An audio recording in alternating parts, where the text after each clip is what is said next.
You are watching me, Mick, here on my YouTube channel, Movies TV Mad. You can also follow me on X at Movies TV Mad and on Instagram, where we do a little bit longer videos on there than we do on X.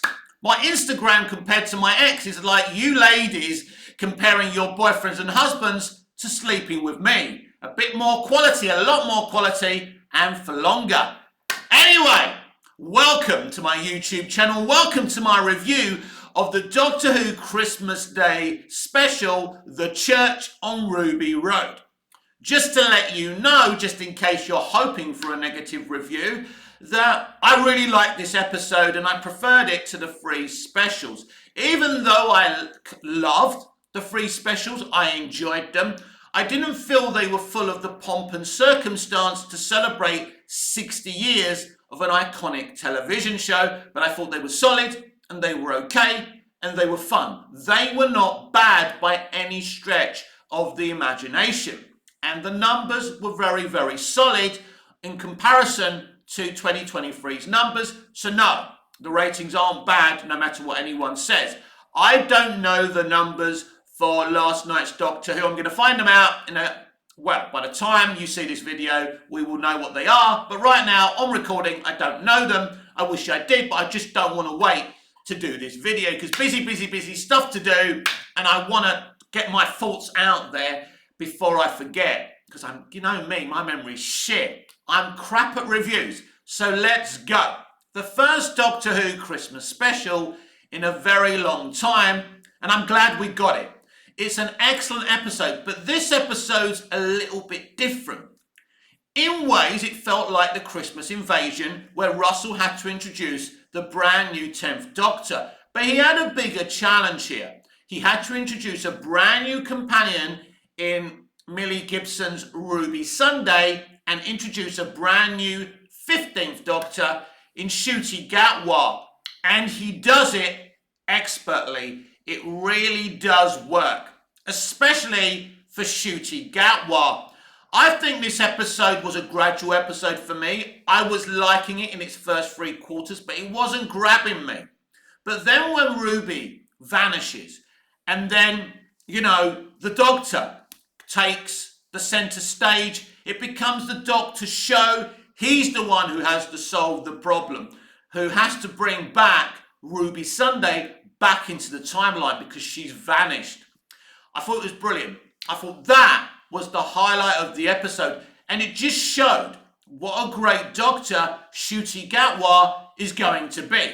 But in fact, it shows already we're not going to want to lose this version of the Doctor in a hurry. He was very good in The Giggle. He probably got the longest amount of footage in a regeneration episode, bi-generation episode. Normally a Doctor regenerates, the new actor's there, hello, and then it's gone. This time, he helped the other Doctor, David Tennant, the 14th Doctor, deal with the villain of the episode, the Time Maker. So he was there for quite a while. So he gets a little introduction, but still, The Church on Ruby Road is his introduction episode, and you can't have the Doctor on the sidelines. Now, Russell T Davies has been very brave in telling us that he does get notes from Disney. Now, one of the notes from The Church on Ruby Road from Disney, from the original edit of the episode, was not enough Doctor.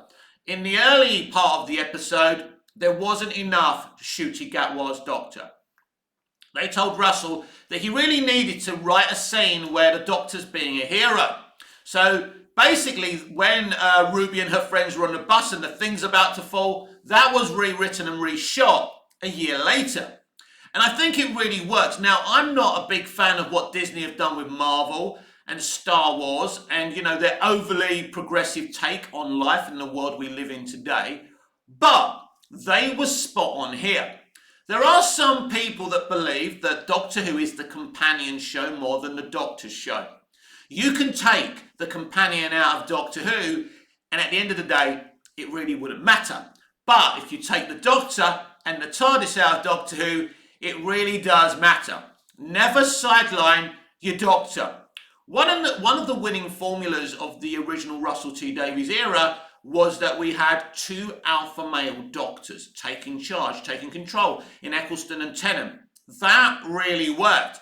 And, you know, some people may not agree with me, but this is an alpha male doctor in Ncuti Gatwa. But I think he's very alpha. I think he is very take charge and take control. And I like that. He's clearly a gay doctor.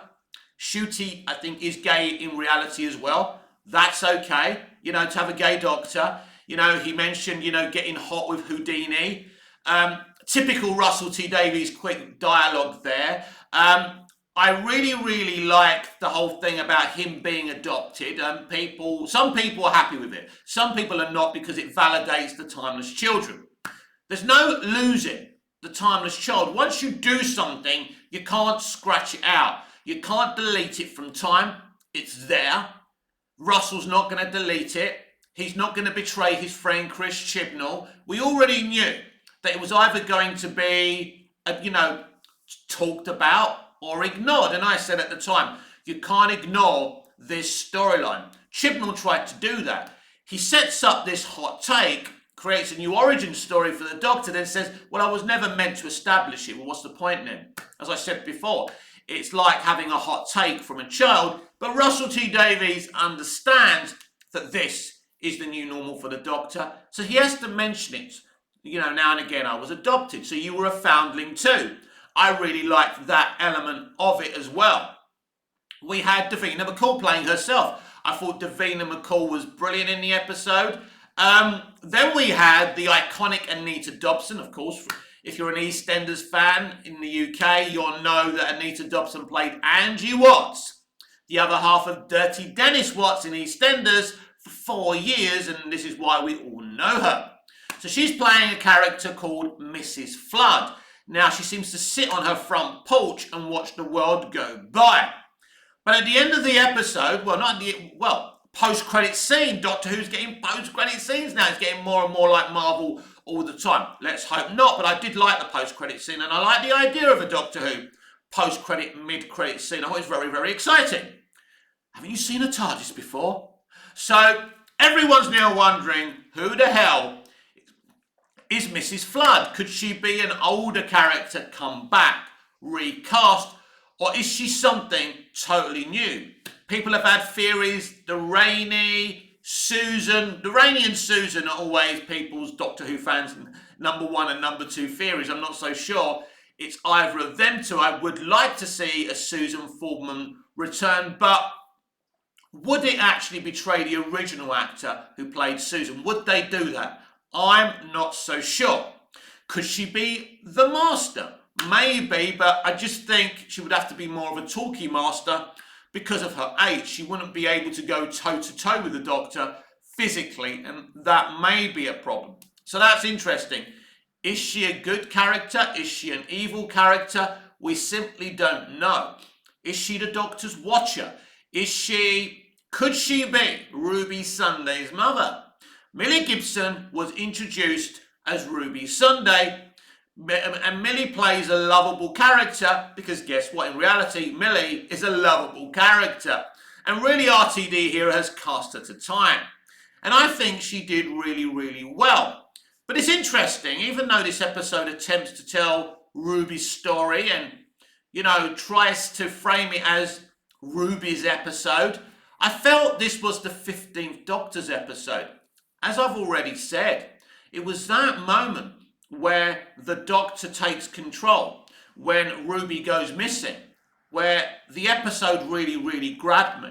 And that's where it became a great episode instead of a good episode.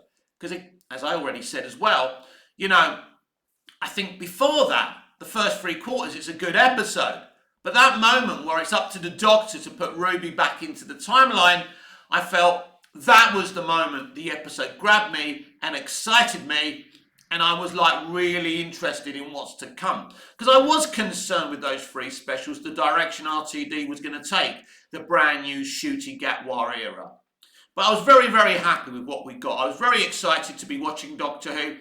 And as I say, it did feel like the Christmas invasion where the Doctor in that episode gets that moment to shine.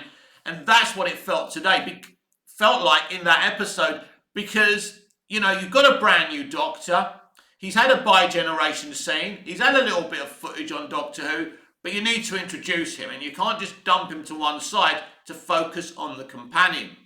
And it was important that the companion had her moments, but this brand new 15th Doctor had his moments too, and they were the highlight of the episode. It really worked. He showed he's going to be a bona fide, outstanding, epic Doctor. He really works as the Doctor. It's going to be very, very interesting because he's a very, very different type of Doctor.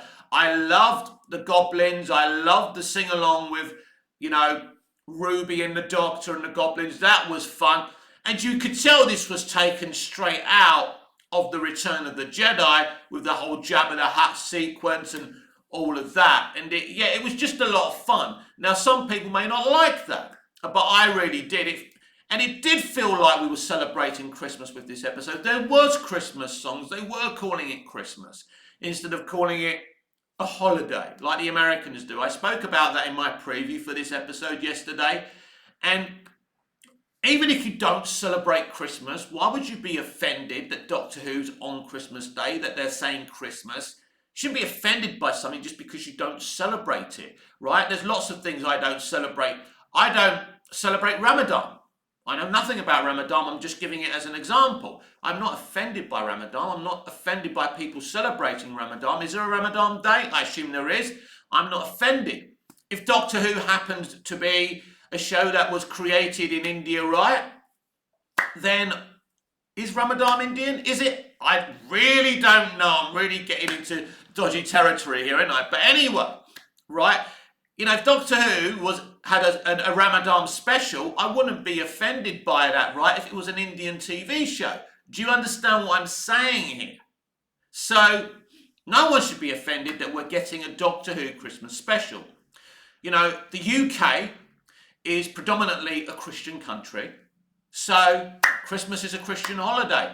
But I'm not religious. I'm not saying there's not a God, or I'm not trying to invalidate your God, whatever religion you are. I'm just saying Christmas for me is about the music, the lights, and how it makes me feel as a human being. It makes me feel like I want to be nicer and kinder. It makes me smile, it makes me want to dance, it makes me want to give people presents. That's why I love Christmas. It's nothing to do with religion to me. So it's just really great to have a Doctor Who Christmas special, and I really enjoyed this. As I was watching, I was thinking, yeah, because this had Russell T Davies seeping from its pores, and it felt like a better special than we got for the 60th anniversary. It felt fun.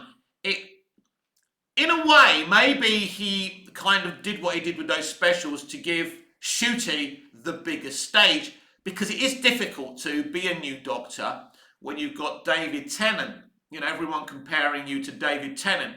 But I tell you what, he feels like the new David Tennant who could become as popular as a Doctor as David is. And it's interesting because we haven't really had a Doctor as popular as David since. I think people love Capaldi, but he didn't get that rock star kind of, oh my God, he's the best Doctor. Same with Matt Smith. So I think Ncuti could be the one that people fall in love with. There's the dancing, there's the singing, he's very different. Each Doctor should be different and be their own thing. But I think he's the stark opposite of Jodie Whittaker, who at the end of the day didn't do enough for me because of her showrunner. She didn't feel like the Doctor, not because she was a woman, because she didn't have the personality, she didn't seem to have the intellect. Imagine how problematic it is having the first female Doctor, but not making her utterly Doctor Who intelligent. Now that is more sexist than any Doctor Who fan who was unhappy with her because she was a woman. That's from the creative. She wasn't that smart. She didn't feel like she knew stuff. Unless she looked at her screwdriver.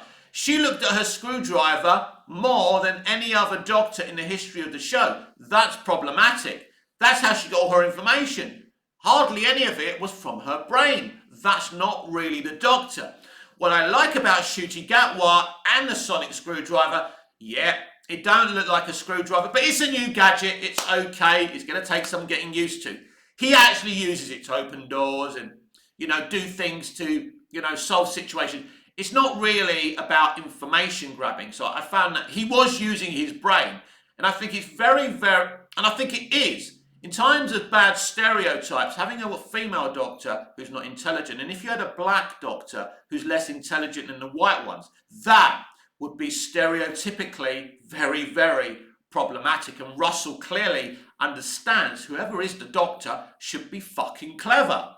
And Ncuti Gatwa is an intelligent doctor, but he's a fun doctor, he's a vibrant doctor, and I really, really enjoyed watching him. And if this is just a curtain raiser for his doctor, what have we got to look forward to? A lot. 8 episodes, back to back in May, 2 months of Doctor Who. I think 8 episodes is more than enough. We used to get, 10, then 11, then 12, then 13. But then you have to go to filler territory because you're making loads, right? Also, we remember the classic like Blink or the episodes where we didn't see much of the Doctor, Love and Monsters, because they were making 13 episodes a year. And, if the companion and the Doctor, the actor playing the Doctor, couldn't be at 2 places at once, their scheduling was all over the place. We don't really want to see that again. It's not that a Doctor-like episode is problematic to me, because you can do it. And obviously, Blink is one of the most critically acclaimed episodes in Doctor Who history. But for me, I'm here to watch the Doctor. I'm not going to lie to you. I love all the different companions we've had since Susan Fordman. But at the end of the day, I'm here for the Doctor and the TARDIS and the time travel. All the rest of it is great. The companion is great. But to me, I can take or leave the companion. Should we talk about Millie Gibson's Ruby Sunday a little bit more further and kind of open her up a bit and see if there's much there? Let's look at the other companions since the show's come back.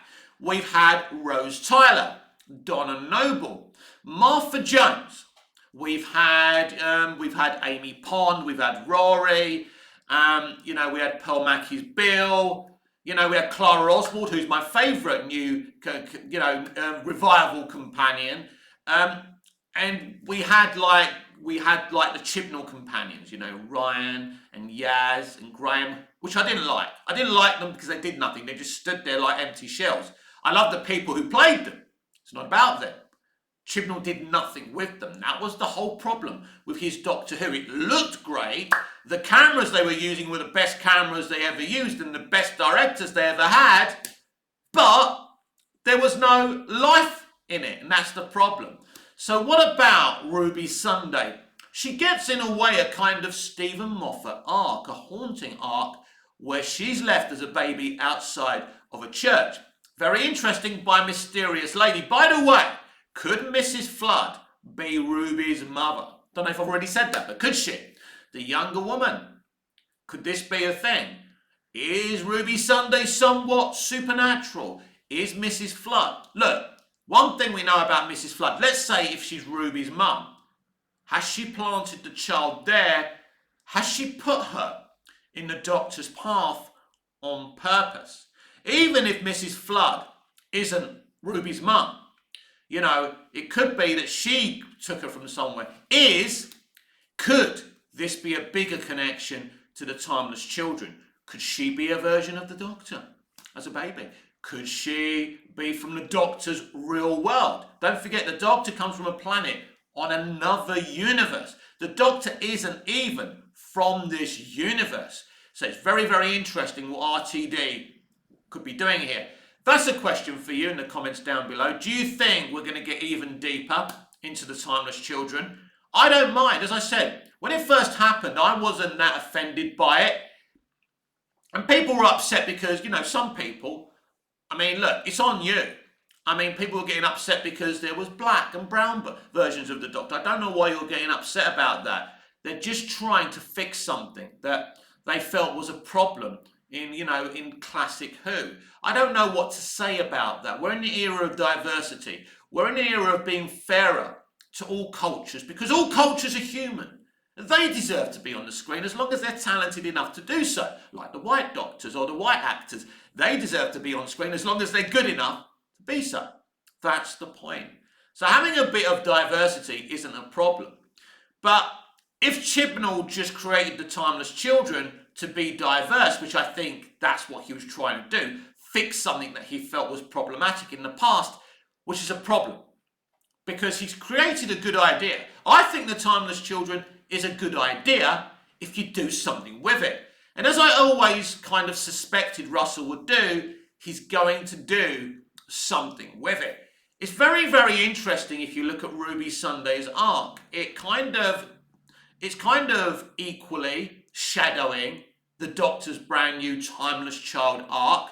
The Doctor saying that he was adopted, Ruby being adopted. But this is a very interesting companion in the sense that she isn't a go-getting companion. She's compassionate, she cares, she's trying to save the baby, she's brave, but she's not necessarily challenging the Doctor like Rose Tyler did. This isn't going to be a love story, this is going to be a friendship, because clearly this Doctor is gay. Because one of them was going to be gay, because if it wasn't, because of the times we live in, if this Doctor wasn't gay, then Ruby would be gay, right? But she's not, because I heard she's got a boyfriend. Anyway, they didn't introduce him. I don't know what they're going to do there. Even rumours that Ncuti's 15th Doctor steals her boyfriend. Some people find this utterly problematic. I couldn't give a shit at the end of the day. I just want to say great entertainment, great stories, great television, and great films again. Because that's what we're missing today. And it's a big shame. It's not a shame for me because in my cabinet over there, I've got great movies and great TV shows, which I can watch anytime. But for you kids out there, the younger generation, you are being robbed. Your intelligence is being insulted because they think they can control the way you think. And we weren't like that as kids. We were given so much fun, but we lived in different times as well, everyone, because there was no internet. We watched something we didn't like, we'd shrug our shoulders. We wouldn't be shouting and things like that. We weren't entitled fans growing up. I went to see Superman 4. As a 14-year-old boy, I could tell that the production values weren't as good as the other movies. But boy, me and my cousins and my friends, we went in the garden. One was Nuclear Man, one was Superman. We enjoyed the movie for what it was. And I think that's the problem now. People don't seem to want to enjoy things. There's always a criticism. And the criticism always comes with hatred. We can be constructive about our criticism, which I find more fun. Have I been hateful about my criticism on this platform, on other platforms before, when I haven't thought about it? Yes. I can be as problematic as anybody else because I'm a human being and I'm flawed. And if we can accept that we're all flawed, maybe we can apologise, right? So I apologise if I've ever come across rude to any of you or in my takes for other creatives. I'm passionate. As you know, if you follow me for my direct and honest opinions. But you know that I don't think my opinions are universally right. They're only right from my own point of view. You're only right from your own point of view. You're never universally right. And with social media today, people are going to challenge your opinions. And if you can't handle your opinions being challenged, you really shouldn't be on social media. But those opinions must always be challenged constructively, not people trying to find your history to say, look at you, look what you said once. That's not a win. If you want to debate with someone, if you want to debate with me, debate intelligently, with nuance.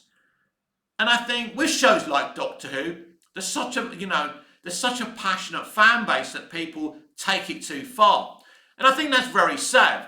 If you no longer like Doctor Who, if you no longer liked what Chibnall did, I didn't particularly enjoy what Chibnall did, but I stuck with it because I love Doctor Who. That doesn't make me a better or bigger fan than you just because you didn't. I'm just saying I wasn't that upset by him. It was boring. It didn't feel as exciting as Moffat did or RTD did, but I stuck by it because I wanted to follow the story and I wanted to watch what the next showrunner was going to do. I wasn't so bored and underwhelmed that I didn't want to continue watching it. But it was difficult at times. But I knew Chibnall wouldn't be around forever, which is obvious, or that long either. And so, yes, I think the Church on Ruby Road, the Christmas Day special of this year for Doctor Who, was brilliant for a lot of reasons. I felt that when you've got a new Doctor to introduce and a brand new companion to introduce, you could get lost in that, no pun intended, flood. You could drown as a writer. But he introduced both brand new Doctor and companion so well. And I really enjoyed that element. You know, anyone who knows Millie Gibson will tell you, and I'm telling you, that literally that's Millie, Ruby Sunday. Apart from like the character history and all of that, she's very amiable, she's very down to earth, and as you saw, a character that's really down to earth. As I've already said, Russell has, cast Millie to type here, and I don't think he's gone that dramatically different to who Millie Gibson actually is. So I really, really like Ruby Sunday, but I think there's going to be a lot more from that character to come. We've been told they're going to return to that church in the brand new 14th series of Doctor Who. He was mischievously, during the specials, calling series 14 and 15 seasons 1 and 2. He doesn't seem to be doing that anymore. He was being a little bit mischievous, which I suspected. Because any showrunner worth their salt, when you come onto a show that's lost viewers, you try and bring excitement, you try and be a little bit more controversial to get attention upon yourself. But as we all kind of noticed, like, he tried to speak more controversially during the specials. If you noticed all the marketing and all the talk during Doctor Who Unleashed, there was no controversy about this episode. There was nothing controversial to speak about. It was just a really good episode of Doctor Who. And as I say, it did feel like the Christmas Invasion, where the Doctor gets that stage to show us what type of Doctor he is. And this Doctor is a very emotional Doctor.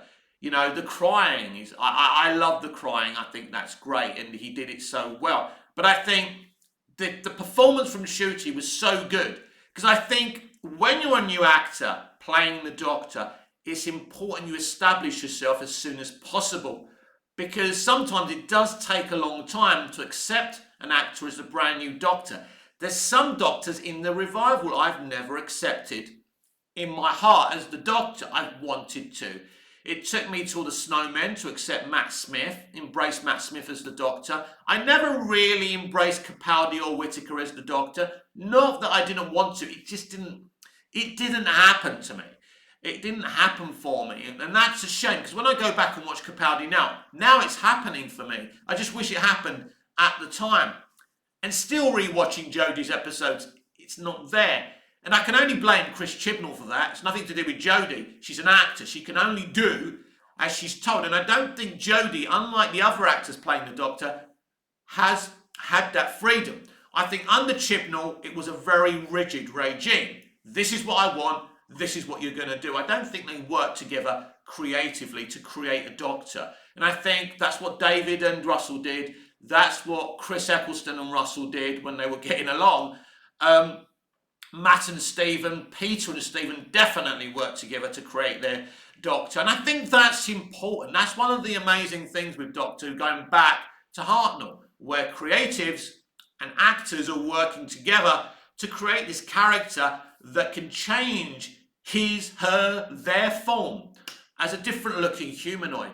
And I think when you've got this premise, and when you've got this concept, and you are constantly changing actors every 2 to 3 years, it's important there's room to grow. But what Russell did with David's Doctor on the Christmas Invasion, and here with ncuti on the church on Ruby Road, was let's get them loving you as soon as possible. That's what happens from when the Doctor wakes up in the Christmas Invasion, comes out. Did you miss me? Then he fights the Sycorax. He's our Doctor straight away.